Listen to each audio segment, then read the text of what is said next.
Olá, olá a todos vocês, sejam bem-vindos mais uma vez na nossa primeira oficina de marketing digital. Tudo bem, Cíntia? Tudo bem, Ângela? Tudo Todo mundo recuperando as ótimo. energias? Estamos de volta. E muito empolgadas para Olá. continuar aprendendo, né, Ana? Foi muito bom, acho que a nossa primeira parte aqui da nossa oficina, a gente teve muito conteúdo, né? Tivemos o Wagner falando de infoprodutos, a Ana, né, falando sobre o neuromarketing, a Camila sobre o YouTube, só para que vocês tenham uma ideia aí da quantidade de plataformas através das redes sociais que a gente tem para explorar, né, para utilizar isso para os nossos negócios e que vocês aí do Portal Londres têm feito muito bem, né? Porque vocês estão em todas as plataformas, né, Ângela?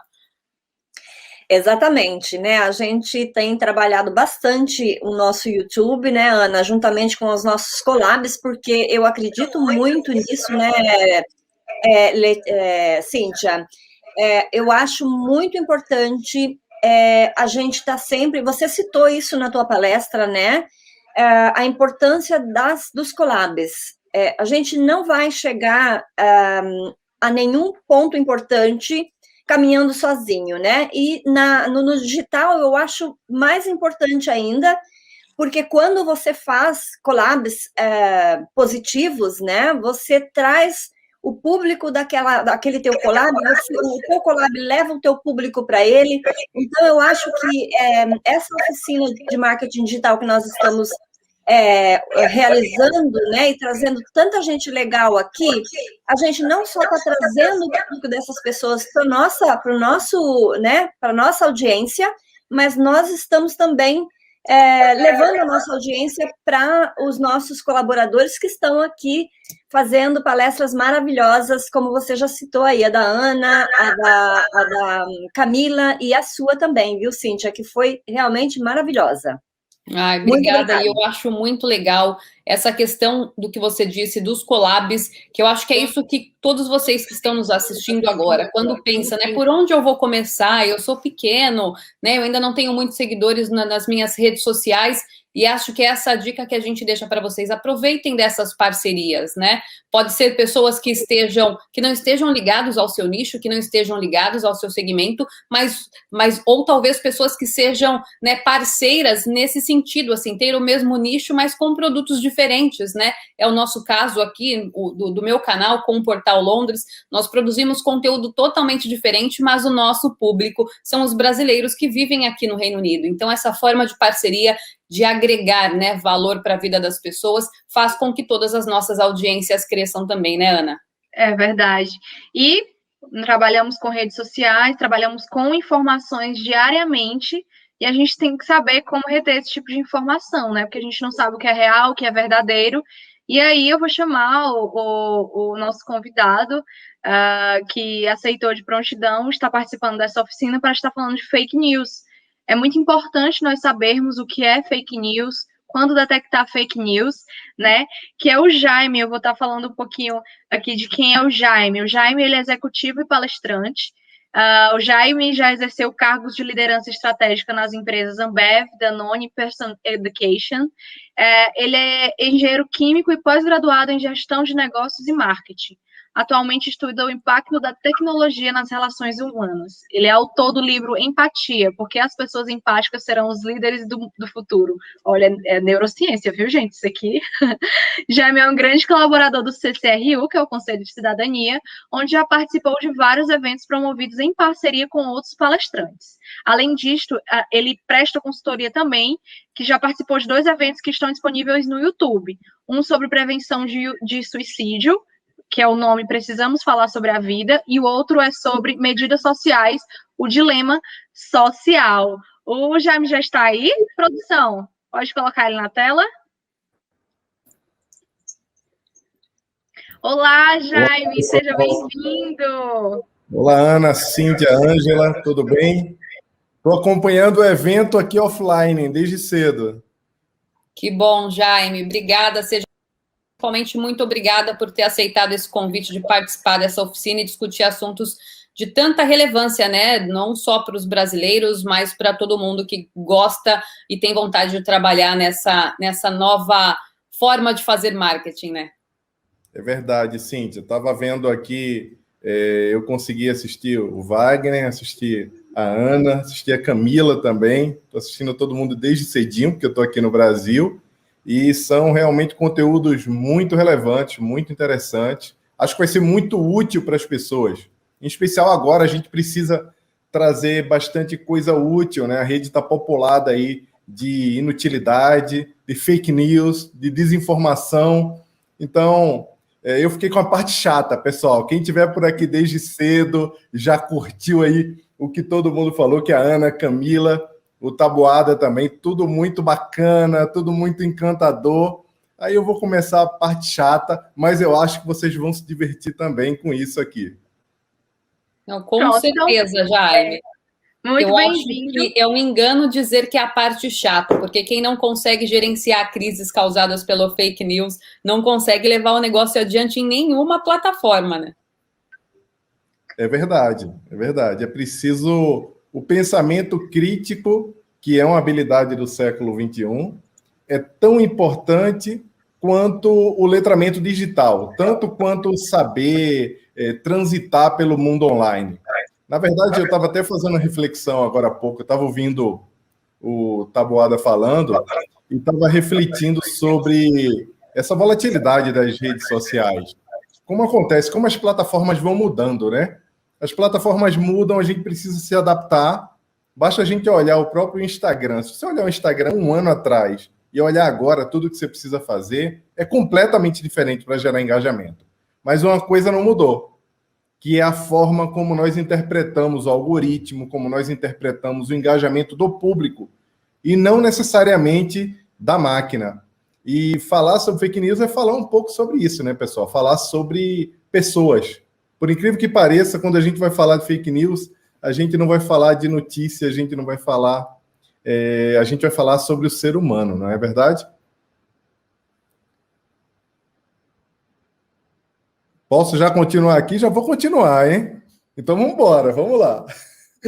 Então, falar sobre o ser humano, né? Porque, como eu falei, a parte um pouquinho chata, que é a parte de puxar a orelha, a parte de fazer com que a gente faça uma coisa que o ser humano odeia, que é fazer uma autocrítica, que é tentar compreender os próprios gatilhos mentais, que é tentar compreender como se comporta no ambiente social.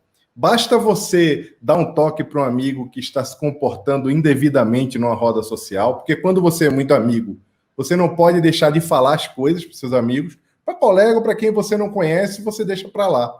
Mas quando é muito seu amigo, quando você tem efetivamente um vínculo de amizade, você pode falar para as pessoas, pode dar um toque para as pessoas em relação a alguns enganos e discutir sobre quando ela erra também. E o ser humano não gosta muito de ser chamado a atenção, não gosta muito de refletir. Isso acontece muito quando alguém pega uma desinformação, uma fake news, solta naquele grupo de WhatsApp ou manda lá para a família e você vai lá e fala, isso é fake news, isso é desinformação, cuidado. A crise está instalada, né? Isso vira um pandemônio, vira um problema. Eu queria começar conversando com vocês sobre como é que isso tudo começou, né? Acho que vocês já estão vendo aí a minha tela. A gente acha que fake news é alguma coisa nova. A gente acha que fake news começou agora, que fake news surgiu com a internet. Isso é um engano muito grande. Toda vez que a gente ouve falar em fake news, a gente imediatamente lembra de mensageiros, né? Tipo o Telegram, o WhatsApp ou qualquer outro tipo de mídia digital. Mas fake news é um negócio muito antigo. A fake news não tem nada de news, não tem nada de nova. Eu trouxe essa informação agora aqui para lembrar que lá pelo século XV, século XVI, o livro mais vendido na ocasião, os grandes best-sellers, eram best-sellers do tipo faça você mesmo. Isso é uma moda muito grande em falar sobre como as pessoas poderiam executar as coisas por si só. Só que, naquela época, um dos grandes best-sellers, um dos grandes sucessos na ocasião, não eram os livros do Copérnico, não eram os livros de Galileu Galilei, ninguém estava ali encantado com as descobertas científicas. O livro mais vendido durante muito tempo, teve 12 reimpressões, como está aqui, foi o Malleus Maleficarium, que era nada mais do que o martelo das bruxas, ou ele ensinava como você poderia matar bruxas, caçar bruxas. Aí você imagina, né?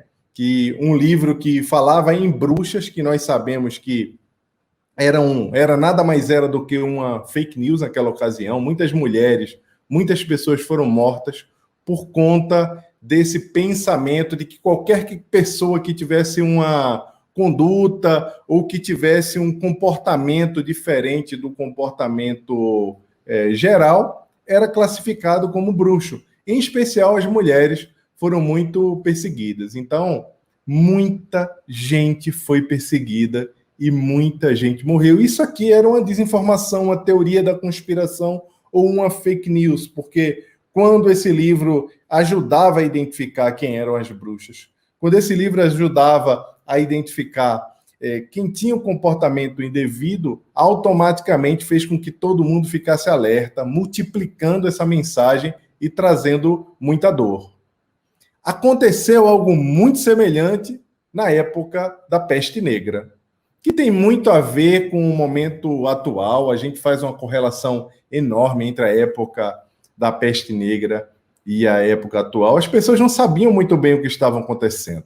Não é como hoje, que tem a velocidade da informação, que nós conseguimos nos conectar em rede, usar todos os mecanismos digitais para, de alguma forma, criarmos uma rede de colaboração. Naquela época, as pessoas não faziam a mínima ideia do que estava acontecendo. Demorou-se muito para entender que muita gente também estava morrendo. E, obviamente, como o ser humano adora fazer, não foi diferente. Aqui também procurou-se um culpado, como nós fizemos aí ao longo do último ano, tentando fazer colar que o vírus foi criado em laboratório, que isso era culpa dos chineses, que isso era culpa de povo A, de povo B, e que alguém não fechou fronteira. Ou seja, tinha que ter um culpado. E para encontrar esse culpado, era muito difícil. Como até hoje, ainda é muito difícil a gente conseguir culpar num problema global uma pessoa específica, um povo em específico. Naquela época da peste negra, os judeus foram culpados.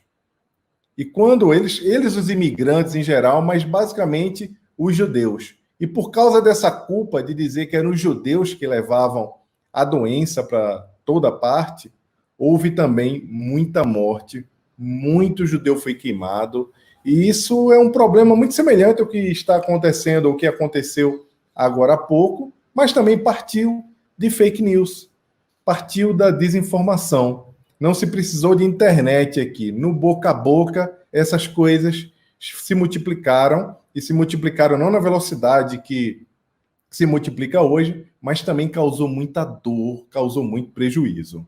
Eis porque aqui dentro de um evento como esse, que a gente fala de tanta coisa bacana, como eu estava falando, coisa que vai empoderar, que vai mudar a forma como nós olhamos as redes digitais, ou até mesmo como nós mudamos a forma como nós remuneramos a nossa vida, ou como nós vivemos, ou como nós empreendemos, a gente precisa falar sobre isso.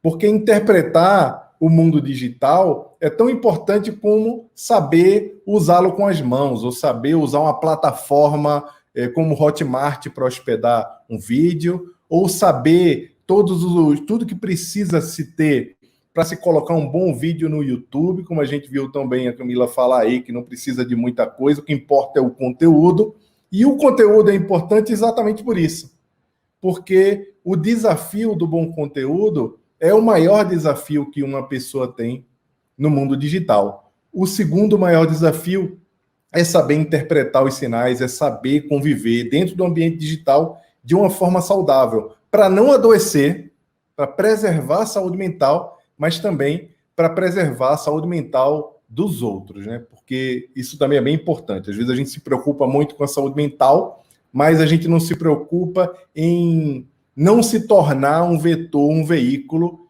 que impacte a saúde mental dos outros. A era digital nos trouxe essa superabundância de informação. A gente viu aqui, agora mais uma vez trazendo o que o Taboada estava falando, você se sabe fazer alguma coisa interessante, como arrumar um guarda-roupa, ou como você trabalha no seu escritório, ou se você tem alguma coisa que pode ajudar as pessoas a sair de um ponto a outro, fazer alguma coisa interessante, é muito simples você colocar um curso para funcionar. E certamente as pessoas vão comprar esse curso, as pessoas vão se interessar por ele. Vão se interessar. Isso quer dizer que, potencialmente, qualquer pessoa é um produtor de conteúdo. Todo mundo hoje se tornou um produtor de conteúdo. Por que todo mundo se tornou um produtor de conteúdo? Nós agora vivemos numa época de hiperinformação, de muito conteúdo. Existe uma abundância de informação na rede. E com essa abundância de informação na rede, pessoal, a gente precisa ter a capacidade de separar o que é bom do que é ruim. Essa superabundância é que trouxe o desafio para as fake news. Porque as fake news não é uma novidade, como a gente falou lá no início. Nós estamos vivendo uma verdadeira tempestade de desinformação. Assim como tem centenas de cursos, centenas de perfis para todo gosto, no Instagram, no TikTok, em qualquer rede social, nós temos também uma tempestade de desinformação. E essa desinformação tem um nível de perigo que pode levar, inclusive, as pessoas à morte. Muitas vezes a gente vê alguns colegas ou algumas pessoas que trabalham no combate a fake news, como eu venho trabalhado aí ao longo dos últimos 3 anos. Muitas vezes as pessoas acreditam que nós estamos sendo um pouco radicais. Mas a verdade é que a desinformação causa um prejuízo para a sociedade que é imensurável. Uma desinformação, a fake news que você compartilha, pode levar à morte de milhares de pessoas. É como se fosse aquela história lá do efeito borboleta que a gente conhece tão bem. Uma coisa reverbera para o mundo inteiro e pode trazer uma série de dores, né? E as redes sociais bombardeiam a gente com mensagens o tempo todo. Se você não tiver muito cuidado com o teu celular, com as tuas redes, e pegar lá as notificações e conseguir diminuir as notificações ou zerar as notificações, que é o ideal, como no meu caso, meu telefone não toca, meu telefone não notifica, meu telefone só funciona quando eu efetivamente o pego para fazer alguma coisa, para que não cause distração e, acima de tudo, para que eu não vire um manipulado pelas gigantes digitais, porque elas só querem que nós fiquemos online. Tem uma mentira que contaram para as pessoas e que os adultos estão repetindo muito ultimamente, é que a vida do jovem, que a vida agora é online. Essa é uma mentira, é um tipo de... Não é uma fake news, mas é uma desinformação de vida, porque faz com que as pessoas acreditem que viver também é estar olhando para a tela do computador. Não necessariamente que quando você está usando qualquer coisa digital, quando você está navegando na internet, ou quando você está usando a tua rede social, ou jogando, qualquer outra coisa, você não está vivendo. Mas ninguém é capaz de me convencer que jogar futebol na rua, que uma criança, quando está lá trocando e jogando futebol com 11 amigos, ela consegue interagir socialmente tanto quanto jogando videogame com 3, 4 amigos ao mesmo tempo. A interação é interação diferente, mas essa interação não substitui a outra. Então, toda vez que alguém tentou convencer você de que você está vivendo, quando você está numa mesa de casa com a tua família, com o teu celular, e aí o teu filho adolescente está lá com 12 anos, com 11 anos, sei lá, ou uma criança, e ela está jogando, e ele está com a cara no iPad, e ela está com o celular para poder deixar os adultos conversarem. Na verdade, ela está se furtando, está sendo roubado dela um momento que certamente as outras gerações tiveram, que é de convívio com os pais, de convívio com os avós, e provavelmente Daqui a poucos anos, quando você perguntar a alguma criança como é que era o nome completo da avó, ela não saberá. O que o avô fazia, ela não saberá.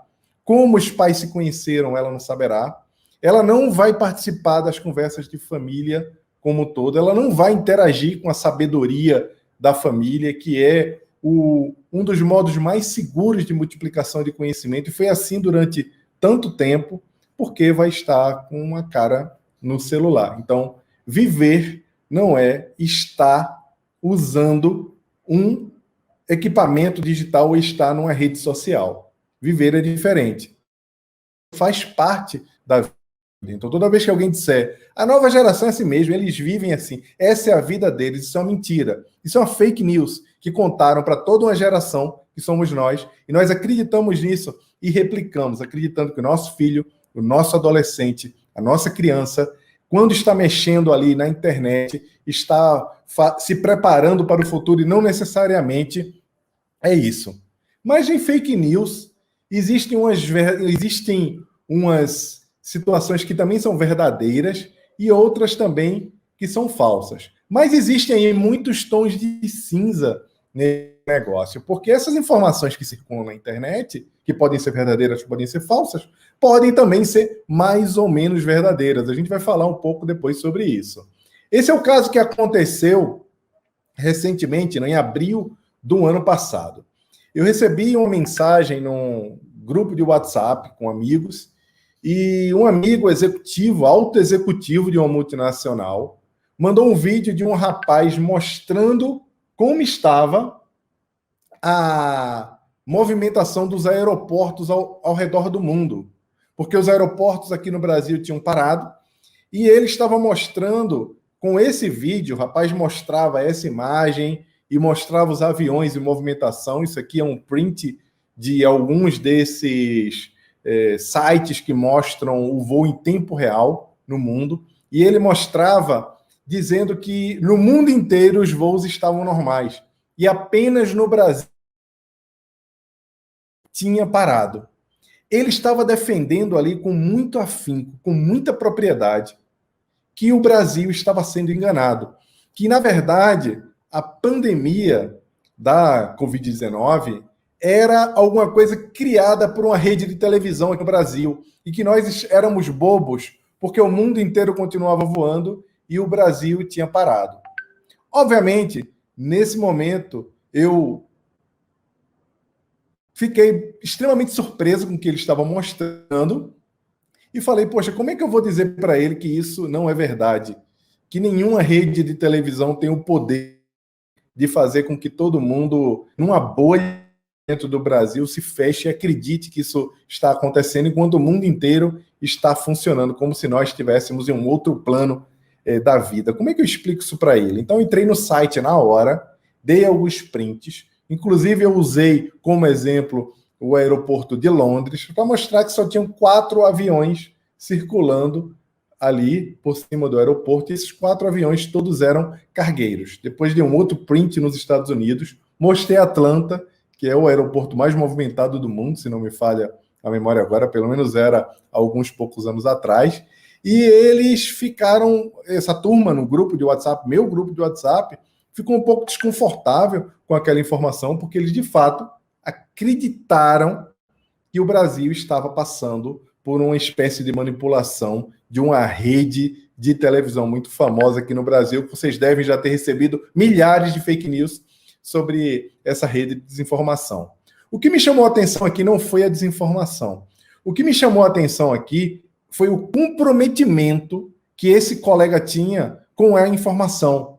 O comprometimento que ele passou a ter com aquilo, com não acreditar que aquilo era mentira. E demorou um pouco para ele compreender que aquilo se tratava de uma desinformação, que aquilo se tratava de uma mensagem que tinha por objetivo causar o pânico, causar o terror e causar o ódio a uma rede de informação, que, via de regra, quando a imprensa está sendo atacada, não que a imprensa seja boazinha no mundo inteiro, nós sabemos que não, mas quando a imprensa está sendo atacada é porque certamente existe uma mensagem de tirania por trás, de alguém que quer ditar qual que é a informação, e para isso precisa fazer com que os mecanismos reais de informação que checam, que pesquisam e etc., sejam ilegitimados. Então, isso aqui foi uma coisa que me chamou muita atenção e talvez vocês tenham recebido. Uma outra coisa que muito comum, que está nesse slide aqui que o pessoal da Educamedia disponibilizou, é sobre outras informações que passaram a surgir ao longo da pandemia, que era sobre a volta dos animais lá para os lagos, para os lugares onde eles não apareciam há tanto tempo. Vocês devem ter visto isso, né? Vocês viram lá em Veneza o canal limpo, límpido, uma coisa linda, e viram os animais voltando a respirar, a natureza emergindo. Isso aqui é uma coisa mais ou menos verdade. Por que mais ou menos verdade? Na verdade, a água ficou mais transparente porque os barcos passaram de circular como passavam o tempo todo e faz com que a água fique mais límpida. Não precisa ser químico como eu para saber que isso acontece, que é uma questão de precipitação da poeira e da matéria orgânica que ali está. Esses cisnes sempre estiveram lá, não é nenhuma novidade, mas quando isso chega aqui no WhatsApp de um familiar, no WhatsApp de uma pessoa que nunca esteve em Veneza, não conhece tão bem como as coisas funcionam, vai acreditar que realmente estão acontecendo coisas diferentes, inclusive golfinhos aparecendo em alguns lugares. Os golfinhos foram filmados em outros lugares. Então, aqui está uma verdade, uma mais ou menos verdade. A pessoa usa uma informação, usa uma situação para criar uma situação fictícia e tem várias razões para isso. Como a gente viu, aqui existem vários tons de cinza para poder dizer o que é verdade ou mentira, porque a água estava limpa, os patos sempre estiveram lá. E alguém está dizendo que porque o homem está fora da natureza, a natureza está melhor. Isso não quer dizer que animais não passaram a surgir. Aqui no Rio de Janeiro, a gente viu golfinhos, tartarugas. Eu estava em Recife no final do ano e eu vi golfinhos em Boa Viagem. Eu nunca tinha visto golfinhos em Boa Viagem na minha vida inteira. Óbvio que tendo menos pessoas lá habitando, indo lá no habitat dos animais, eles já aparecem. Mas aquilo ali era meio verdade. Na verdade, aquilo ali, tudo indica que era um post de humor, que era uma sátira, que era uma crítica para fazer com que nós pensássemos na forma como nós invadimos o habitat dos animais e as pessoas levaram aquilo como uma verdade absoluta. Quem não assistiu ainda, vou deixar uma dica aqui para vocês. Da forma como nós interagimos com o animal, está lá na Netflix o My Teacher Octopus. É um documentário muito bacana que fala da relação de um filmmaker, né, de um cinegrafista com um octopus. Ele vai lá, interage com a criatura, começa a entender, olhar melhor para a natureza, aprimorar o olhar dele para a natureza, que é exatamente o que a gente deve fazer com as fake news também, porque nós precisamos aprimorar o nosso olhar para o mundo digital. Então, mas isso tudo acontece, gente, porque nós deixamos de ser só aquele consumidor de informação. Nós deixamos de ser a pessoa que senta às 8 horas da noite para ver o jornal, ou que de manhã está olhando lá aqueles noticiários de morte, ou como é que foi o jogo de futebol no dia anterior. A gente deixou de ser essa pessoa e passou a ser produtor. Além de podermos produzir conteúdo, nós também somos multiplicadores de informação. E é muito comum, quando chega uma fake news no meu grupo familiar, e uma pessoa, geralmente de mais idade, faz assim, mas a pessoa que me mandou tem muita credibilidade. Olha o terno desse homem falando. Ele tem muita credibilidade, ele sabe o que ele está falando. É como aquelas fake news que apareceram ao longo da pandemia sobre remédios, sobre tanta coisa que apareceu que a gente é incapaz de enumerar, porque enquanto nós estávamos brigando aqui para salvar pessoas, tinha muita gente usando o poder, ou usando as ferramentas digitais para desinformar, para fazer com que as pessoas acreditassem no que elas acreditavam, ou para levar à morte efetivamente, porque nada não me leva a crer que algumas pessoas que usaram tanto de desinformação com a população não tinham por intenção efetivamente matar. né? Aquela história de fazer imunidade de rebanho, fazer todo mundo pegar logo, e aí ser utilitarista, levar algumas pessoas a falecer para poder voltar todas as possibilidades econômicas, como se isso fosse possível num vírus de larga escala, né? A OMS tentou avisar, mas felizmente alguns lugares do mundo resolveram esses problemas. Aqui no Brasil é um problema muito grave, e vocês viram até onde chegamos. Já chegamos aqui no Brasil agora a uma média aí de quase 4 mil mortos nos últimos dias. Estamos bem preocupados, e obviamente que isso tem uma consequência, uma das consequências de estarmos vivendo isso é a desinformação, porque se nós tivéssemos mais disciplina, mas também se tivéssemos tido mais empenho em conter a desinformação e ser duro com quem estava desinformando, talvez milhares de vidas poderiam ter sido salvas. Então, aqui, o produtor de conteúdo, ele pode ser do bem, mas ele pode ser do mal também. E é importante que a gente fale no mal. O mal precisa ser lembrado e precisa ser falado para que ele não se repita. É bem importante isso. Às vezes a gente entra meio que numa de não falar só sobre coisas positivas, mas é importante que a gente veja as coisas que a humanidade se engana, os atos que nós cometemos errados, que levam as pessoas a desastres, para poder aprendermos com isso na nossa história. Então, nós, como produtores de conteúdo, também temos a nossa parte. Só, gente, que tem um outro problema aqui muito sério, que é criado para nos ajudar, mas que virou um problema. Quem não gosta de uma indicação? Eu, por exemplo, quando vou escutar uma música ou quando quero ver um filme, eu vou lá e pergunto para as pessoas: gente, quem pode me indicar um filme? Quem pode me indicar uma música? Isso é bem comum, a gente perguntar isso para as pessoas, em especial quem tem bom gosto, né? Quem tem bom gosto, a gente pergunta: cara, me indica aí uma música, um filme que eu quero ouvir, que eu quero assistir. Mas, hoje em dia, a inteligência artificial já faz isso. Toda vez que você está numa plataforma, não importa se é no Instagram, no YouTube, se é no Spotify, não importa onde você esteja, ou no Yahoo News, a plataforma, a inteligência artificial vai te indicar coisas. E vai indicar coisas partindo do teu gosto, daquilo que você consumiu, daquilo que você viu, daquilo que você printou, daquilo que você compartilhou. As plataformas selecionam o que você tem para ver. E essa seleção é extremamente influenciada pela nossa opinião e pelas nossas emoções. Qual que é o grande problema aqui? É que essas plataformas, essas pessoas que estudam o nosso comportamento no mundo digital, que foram capazes de hackear o nosso comportamento e muitas vezes saber mais da gente do que a gente mesmo, também sabe quais são as nossas fraquezas. Também sabe quando a informação pode ser levada a nós para criar algum tipo de dor, para criar algum tipo de gatilho. E esse gatilho, quando é acionado, e quando nós somos impulsionados a compartilhar esse conteúdo, ou a fazer com que esse conteúdo se transforme em um conteúdo que tenha crédito por parte das pessoas, se empenhe nesse crédito, é porque alguma emoção, alguma coisa na nossa história, alguma coisa nas nossas crenças, nos nossos traumas, nos nossos medos foram alcançados.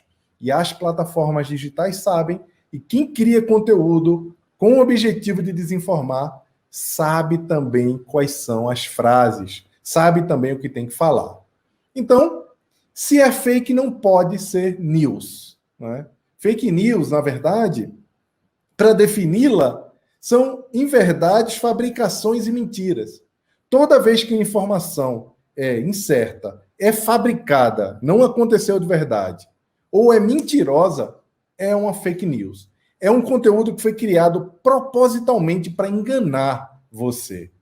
A gente precisa ter uma atenção para linguagens emotivas, sensacionalistas, perdido para compartilhar. São alguns gatilhos. Eu vou dar algumas dicas aqui para vocês.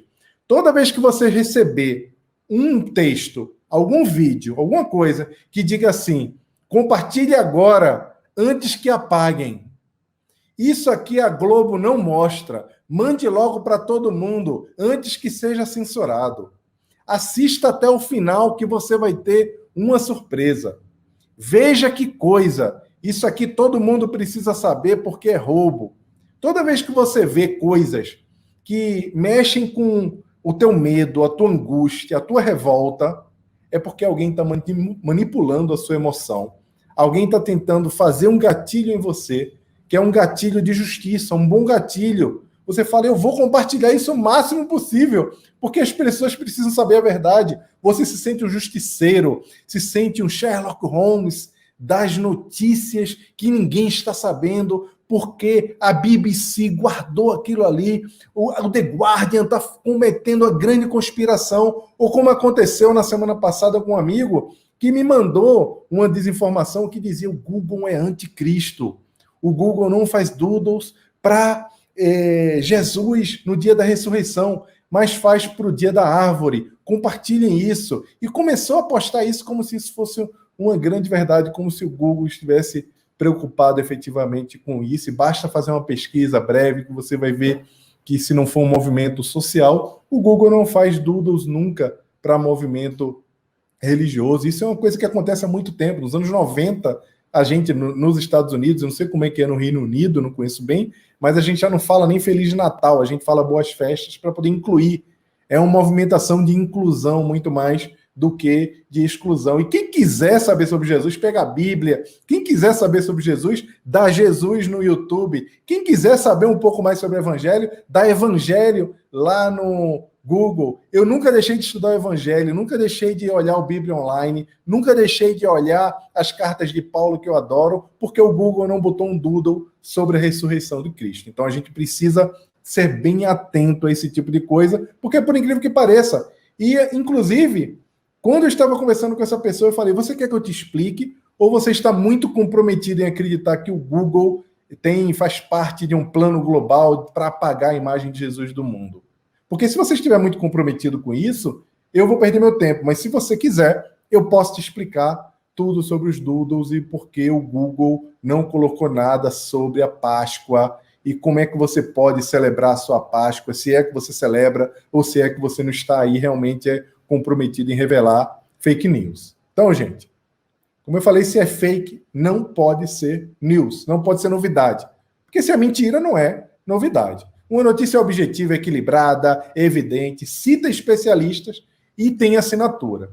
Aqueles videozinhos que chegam para você, médico com terno, todo, não, veja só, não use máscara, a máscara pode levar à morte, então é importante você não usar máscara. Eu estou aqui, eu sou especialista, no final não tem assinatura, não fala fonte, não diz nada, a pessoa está só bem vestida, falando ali bem. Não pode ser verdade. Se não tem fonte, se não assina, se não fala quem é preciso entender. Obviamente que isso aqui é um pouco diferente de opinião. Quem não lembra dessa fake news aqui? Essa fake news aqui, na verdade, tem uma imagem com duas fake news, né?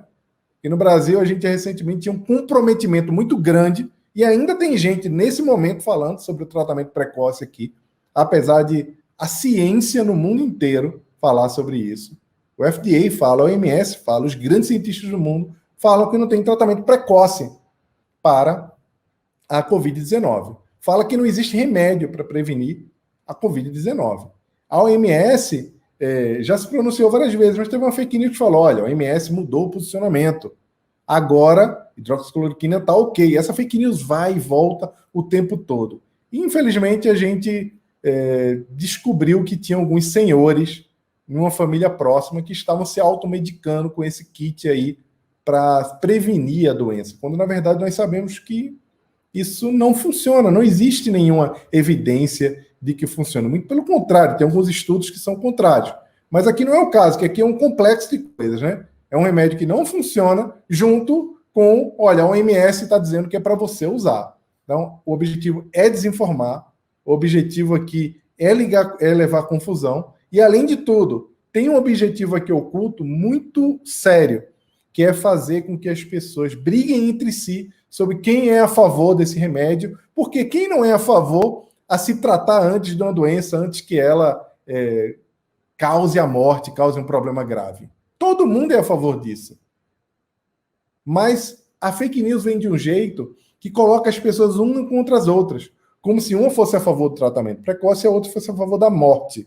E aí, quem é a favor também desses remédios, que são os remédios disseminados aqui no Brasil, em outros poucos lugares no mundo, dá a entender que essas pessoas também são pessoas que querem levar a doença, que querem ocasionar a morte. E, na verdade, se você olhar no fundo, ninguém está necessariamente errado.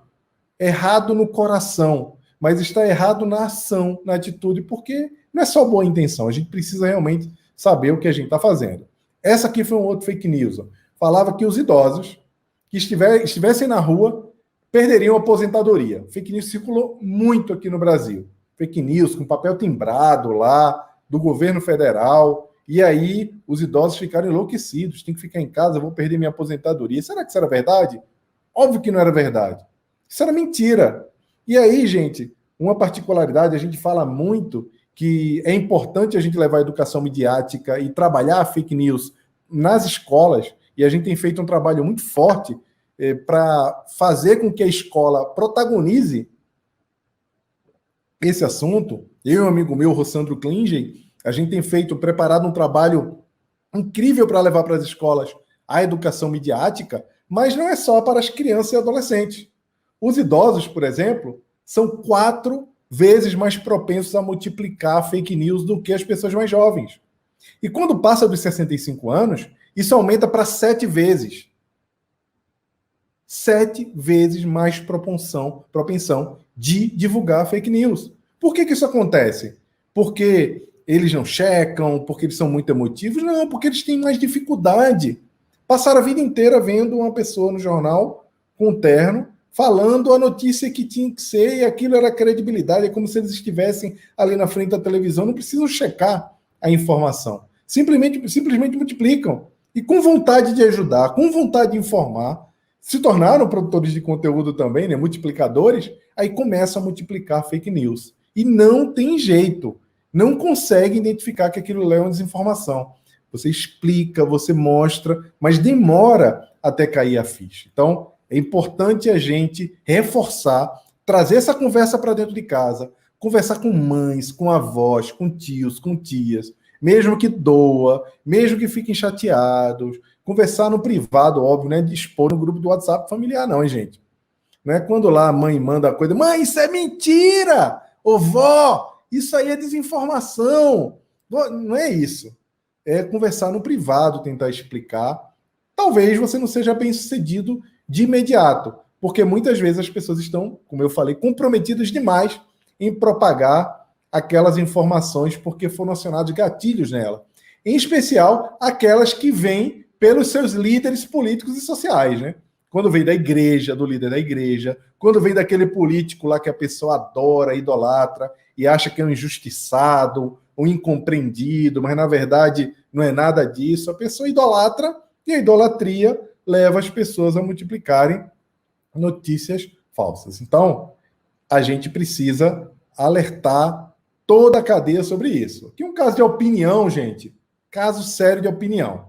A gente lembra quando a Greta foi a Person of the Year na Time. Opinião é diferente de notícia. Isso aqui não é nenhuma notícia falsa. Isso é uma opinião.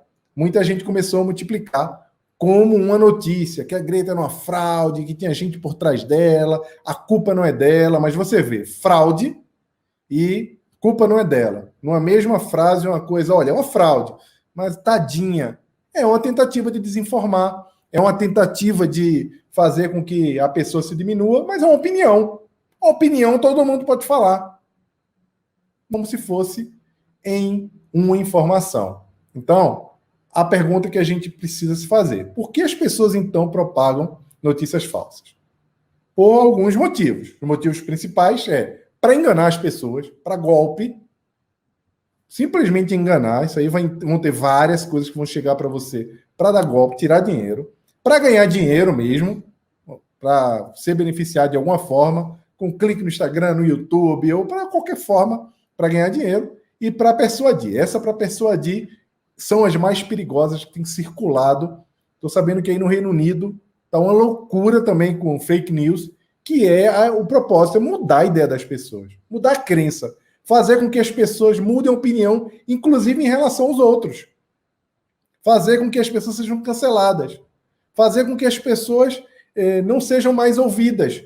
para que você possa dominar, para que você possa pegar a tua narrativa e colocá-la como verdadeira. E algumas vezes as pessoas multiplicam por boas intenções. Boas intenções é o caso lá da velhinha. Alguém fez aquilo ali para poder dizer, fique em casa para não morrer. Aí, para fazer isso, fizeram uma fake news. Fique em casa, senão você vai perder a sua aposentadoria. Olha que maldade, né?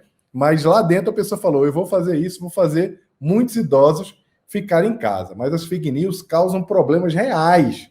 A gente precisa realmente agir de uma forma responsável com isso. Pode causar pânico nas pessoas e até pode ser para insuflar o preconceito, como aconteceu com os chineses que eu falei, como agora a onda agora é comunista, né? Eu nunca vi tanto do comunista no mundo, porque eu nunca vi pessoas assim tão comprometidas em falarem que uns são fascistas e outros são comunistas. Aqui tem acontecido muito no Brasil. Fascistas, comunistas. Eu nunca vi tantos fascistas assim e nunca vi tantos comunistas aqui no Brasil. Obviamente que tem pessoas que têm ideias e simpatias para o grupo nazista, isso tem em todo lugar. Tem pessoas que têm realmente simpatia pelo comunismo, por esse tipo de ideia. É óbvio que existe tudo no mundo. Mas quando você pega alguém que é como um religioso, ou alguém que era um ministro de governo que sai, que virou comunista, ou o outro dia tinha uma fake news dizendo que o Facebook era comunista. Gente, uma das empresas mais capitalistas do mundo. Não pode ser comunista. Então não faz sentido esse tipo de coisa. Porque basta, segurou alguns posts do Trump, é comunista. Não faz sentido isso. Então a gente precisa ter muito cuidado, em especial quando vai de encontro à mensagem de ódio, que tem por objetivo fazer com que as pessoas causem violência entre as pessoas. Alguns chineses começaram a ser perseguidos, as pessoas começaram a fazer um monte de perseguição mesmo deles nos Estados Unidos, em Chinatown, na Europa, em várias cidades da Europa também. É preciso ter muito cuidado, porque toda vez que a gente está atribuindo, e é muito comum você ver no grupo do WhatsApp, isso foi muito patrocinado por alguns líderes globais, né?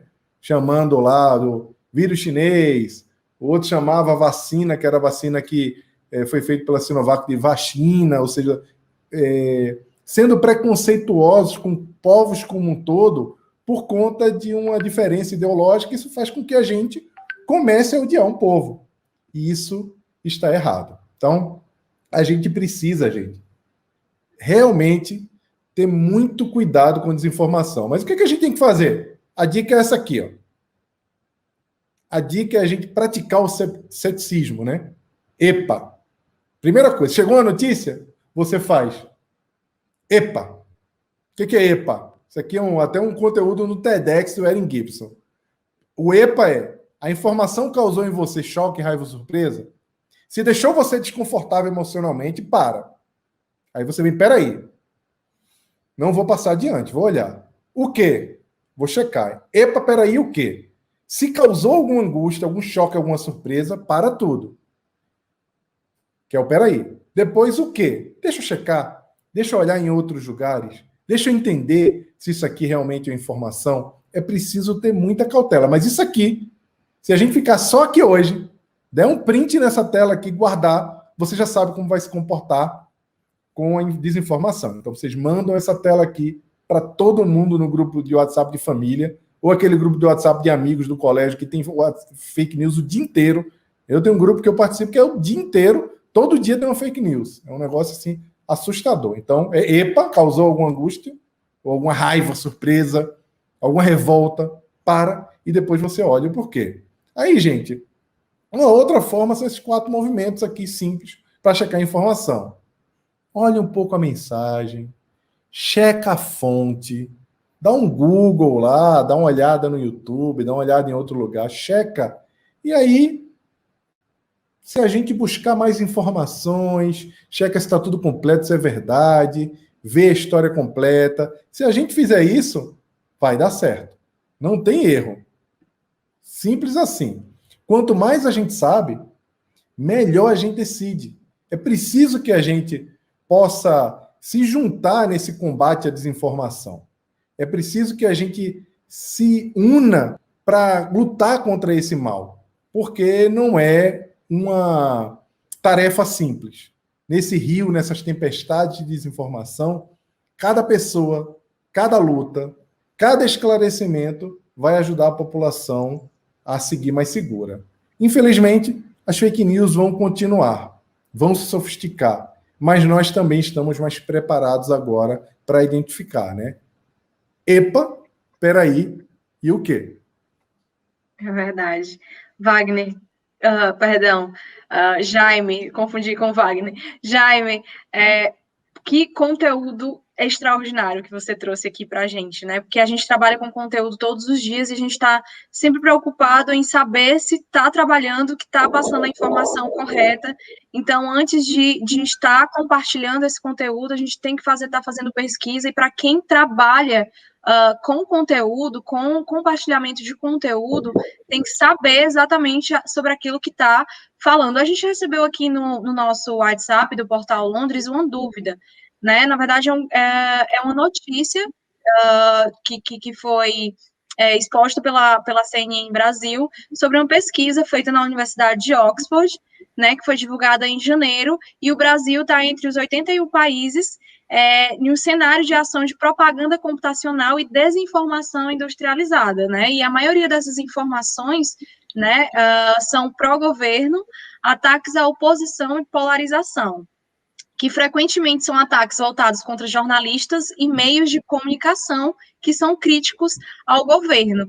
O que você tem para dizer sobre esse ponto, sobre esse assunto? O Brasil está entre esses 81 países do mundo. De fato, gente, o Brasil tem passado por um momento muito difícil de polarização, não só política, mas uma polarização emocional, efetivamente. Qualquer assunto aqui vira um problema enorme, vira uma discussão. Nós agora estamos num lockdown. Algumas cidades ainda estão aqui com um completo lockdown, como é o caso de São Paulo, algumas já estão reabrindo. E começou um grande embate, inclusive com desinformação, trazendo fake news da Europa, de que ninguém tinha feito lockdown, que o Brasil estava errado, que os governadores estavam tentando politizar a pandemia, que nada disso estava certo, e etc. Quando esse conteúdo chega para alguém que está passando por alguma dor no seu negócio, que é a maioria das pessoas, quando esse conteúdo chega para alguém que é adepto de um político que fica pregando esse tipo de coisa, e que muitas vezes escuta na igreja, na organização religiosa, que tem que fazer isso, tem que apoiar, esse conteúdo começa a ser multiplicado por essas pessoas. Por outro lado, e esse conteúdo acerta em cheio. Lembra que eu estava falando lá das bolhas, de que ele chega exatamente para as pessoas que vai mexer ali no coração para a pessoa poder multiplicar aquilo ali. Por outro lado, quem recebe esse conteúdo e não acredita, está assustado com a escalada de mortes no Brasil, pensa assim, nossa, se não fizer lockdown, as pessoas estão sendo enviadas para a morte. Então é óbvio que tem que ter lockdown. É óbvio que isso tem que acontecer. Então essa pessoa que está mandando para mim é uma pessoa má. Essa pessoa quer que todo mundo morra, porque se libertar todo mundo... Gente, lockdown foram feitos em todas as cidades do mundo. Londres ficou em lockdown quantos meses aí? Janeiro, fevereiro, março, quase 4 meses. E não foi o primeiro, não. Em todo lugar do mundo. Não é possível que nós aqui no Brasil, escutando as entrevistas que escutamos das autoridades, olhando os currículos das autoridades que nós consultamos, não é possível que nós sejamos o povo mais inteligente do mundo de uma hora para outra em tomar decisão. Pelo contrário, nós somos conhecidos pelos nossos desastres na gestão pública até então. Nós estamos tentando acertar. E eu não falo tentando acertar agora, não, nem falo do ponto de vista político, porque tem muita gente tentando acertar. Nesse governo, no governo anterior, nos governos anteriores, sempre tem pessoas tentando acertar. Por que eu tenho certeza disso? Porque são seres humanos. E a gente desumaniza, a gente demoniza, começa a demonizar as pessoas porque a gente é manipulado por isso. E necessariamente não é verdade. O que acontece aqui é que os jornalistas passam a ser perseguidos quando falam contra o governo, os jornalistas começam a receber pancada, porque, na minha interpretação, gente, é uma interpretação pessoal, o que acontece aqui é mais ou menos uma cópia do que aconteceu nos Estados Unidos nos últimos 4 anos. Que as pessoas, o governo atacava bastante a imprensa, e atacando bastante a imprensa, e legitimava a notícia. Isso é um grande problema aqui, porque as pessoas acabam que ficam em dúvida no que acreditam. Elas não sabem mais o que é verdade e o que é mentira. Então, quando você ataca as agências de notícias, você está dando um poder a alguma narrativa que ela não poderia ter. Outro dia eu estava no grupo do WhatsApp e falei, gente, não compartilhem conteúdo contra emissoras de TV ou contra jornalistas. Meu irmão é jornalista. Eu tenho amigos que são jornalistas, são incríveis. São pessoas que estão fazendo trabalhos belíssimos, cada um no seu campo, e não são pessoas mal intencionadas. Não compartilhem esse conteúdo que mandaram para vocês. Você olha aí a agência Lupa, que é uma agência que o Gilson está falando aqui para gente. Toda vez que eu vejo uma notícia, eu vou lá na agência Lupa para checar. O Intercept, que todo mundo fala mal, porque teve aquele problema lá das mensagens do Sérgio Moro. Mas se você olhar o conteúdo do Intercept, é um bom conteúdo. Se você entra no Poder 360, que tem um viés mais de direita, é um bom conteúdo também. O que importa é você sair da bolha. O que importa é você tentar beber em todas as fontes para poder formar a sua própria opinião. Agora, a situação no Brasil é mais grave porque aqui também temos outros agravantes. 30% dos brasileiros nunca leram um livro. As pessoas leem pouco. Hoje em dia, quando você vai conversar sobre uma notícia falsa, você pergunta para a pessoa onde ela consumiu aquilo ali, ou se for alguma coisa relacionada ao mundo digital, você pergunta se a pessoa já leu sobre aquilo em algum lugar. E ela nunca leu um livro. Não se informa. É a informação do WhatsApp. É como se a pessoa tivesse usado a universidade do WhatsApp para se informar sobre um assunto. Aí aparece lá o epidemiologista, o especialista em lockdown e em uma série de outras tratativas, pessoas que sequer são especialistas no trabalho delas próprias. Então, a gente aqui, todo mundo é técnico de futebol, todo mundo é médico, todo mundo é especialista. Essa vertente é usada pela desinformação para fazer com que as pessoas multipliquem. Multipliquem. Então, isso aqui, para um povo que não busca muitas fontes, que não lê muito, é muito perigoso. Mas eu queria fazer só um parênteses aqui antes de concluir essa resposta. A gente achava que era a falta de acesso à educação, a falta de acesso a livros, a falta de acesso à informação que levava à ignorância. E agora nós descobrimos que não. As pessoas têm muita informação, as pessoas estão com uma série de referências que podem ser consultadas, disponíveis na palma da mão por meio do smartphone, mas continuam se informando de uma forma preguiçosa por aqueles conteúdos que chegam dentro do seu celular. Quando o Gilson me convidou para vir para cá conversar com vocês sobre fake news, eu entrei em 3 grupos de políticos de vertentes completamente diferentes para ver como é que eles multiplicavam desinformação. Todo dia de manhã, quando acontece um ato político ou alguma coisa, nos 2 grupos, mais óbvio, né? Infelizmente, os grupos lá de apoio, enquanto eles publicam 4 desinformações, lá no grupo que é de oposição vem 2, no grupo lá que está no meio do caminho vem 1 só, mas sempre vem desinformação. E aí, de manhã, já chega um texto pronto, com o que vai dizer, qual é a hashtag que vai colocar no Twitter, qual é o tipo de apoio que vai falar para poder fazer as pessoas aderirem àquela desinformação de apoio a alguma coisa desastrosa que aconteceu no dia anterior. Ou seja, é uma máquina de desinformação.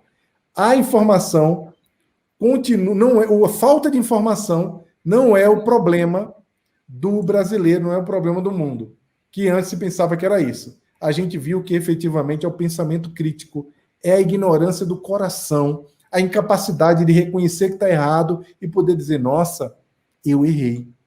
Esse cara aí está fazendo tudo errado e eu preciso mudar.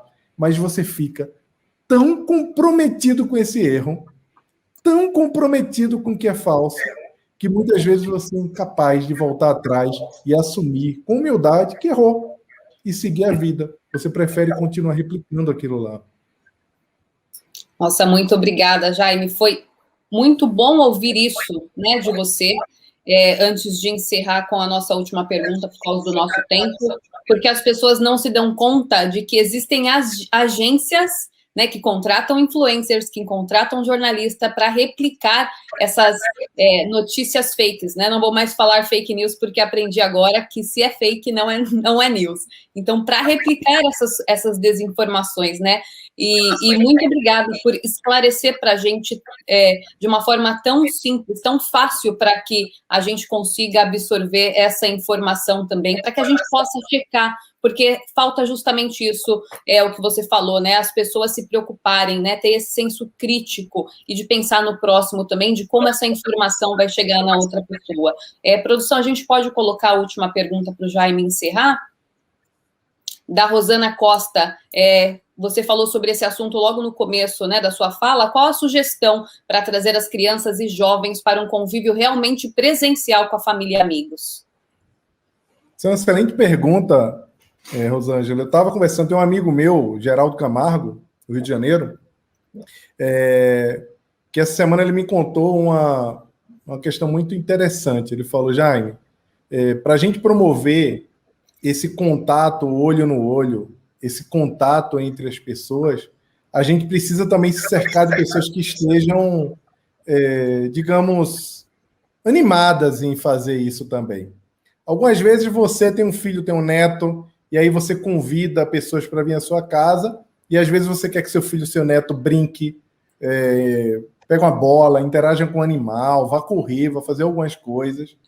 E a criança não faz isso porque os seus pares, seus coleguinhas estão lá no tablet, no celular, no videogame. Tem um texto no Empatia, no meu livro, que eu falo que essa geração é a geração mais influenciada pelos pares da história da humanidade. Antigamente, a criança chegava da escola e ela ia conversar com a avó, com a mãe, com a tia, com alguém que estivesse em casa e falava sobre a vida escolar, interagia com um adulto e podia, dessa forma, ampliar seu repertório, tanto emocional como de conhecimento. Hoje em dia, ela chega em casa, tem pouco contato com os adultos, que estão todos trabalhando, vai para o seu celular, vai lá para o seu tablet e continua interagindo com os coleguinhas. Então, a dúvida, qualquer coisa que acontece, é tirado com quem sabe menos, muitas vezes, do que essas próprias crianças. Então, você precisa proporcionar. Se quer que a criança leia, espalhe livros na sua casa. Se você quer brincar com a criança, compre brinquedos que não são digitais. Proporcione isso também. Mas se você também não sai do celular, se você também fica o tempo todo na Netflix maratonando série, se você fica o tempo todo preso em tela, como é que você vai proporcionar esses momentos? A outra coisa é em momentos que são primordiais, você não pode abrir mão. Você não pode deixar uma criança ou um jovem de 15 anos que está com dopamina que foi articulada pelo gestor ou pelo engenheiro que fez o design daquele jogo que ele não consegue parar de jogar, decidir se vai jantar ou não com o avô, se vai conversar, se vai parar para participar de uma brincadeira de tabuleiro com o avô, com a vó, com a mãe. A criança não pode decidir isso. Ela tem que participar ou ficar ali, ou ficar parada. Ela não pode o tempo todo decidir por ficar com o celular e não ficar com a família. Por que isso? Primeiro que ela não tem a capacidade de fazer isso, porque muitas vezes ela está efetivamente viciada.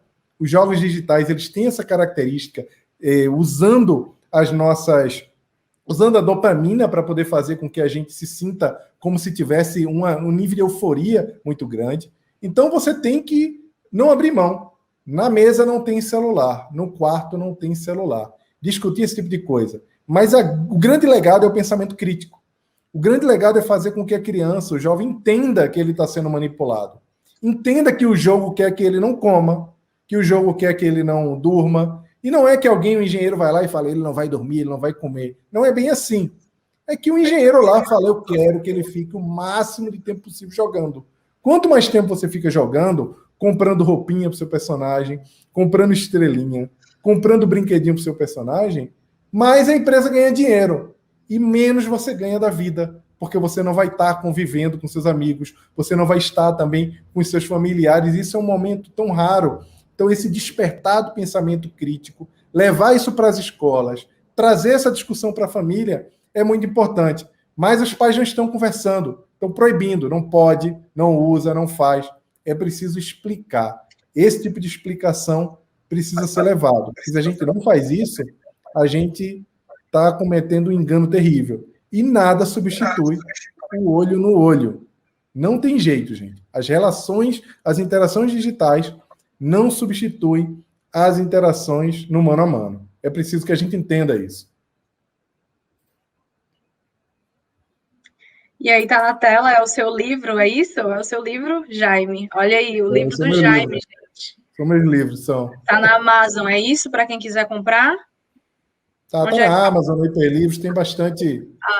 Basta dar um Google aí que encontra fácil meus livros. Ótimo. Você falou sobre dopamina, é muito interessante porque é muito associado, esse prazer de estar no digital, é muito associado com o uso das drogas. A secreção da dopamina, né, o vício, é muito associado a esse vício ao digital, então a gente realmente tem que ter muito, muito, muito cuidado. Jaime, muito obrigada mais uma vez por aceitar esse convite, um conteúdo enriquecedor, tenho certeza que muita gente aprendeu com o que você falou aqui, eu aprendi demais, né, são coisas que a gente leva, assim, não só para a gente, mas é chegar num jantar e compartilhar com a família tudo que aprendeu aqui, com meu pai, com as mensagens que ele recebe dos amigos, e saber filtrar bem isso é muito, muito interessante. Muito obrigada mais uma vez, Cíntia. Bacana, gente. Obrigado. Agora vocês vão ficar com a parte legal, né? Volta para a parte legal. É bom lembrar que a live, pessoal, está salva, então voltem para assistir todo o conteúdo novamente. Quem não fez o print nas telas que o Jaime compartilhou, façam. E compartilhe, sim, informações assim nos grupos da família, pelo Facebook, por todas as plataformas, que é uma coisa que realmente vale a pena, né, Jaime? Obrigada. Obrigado, gente.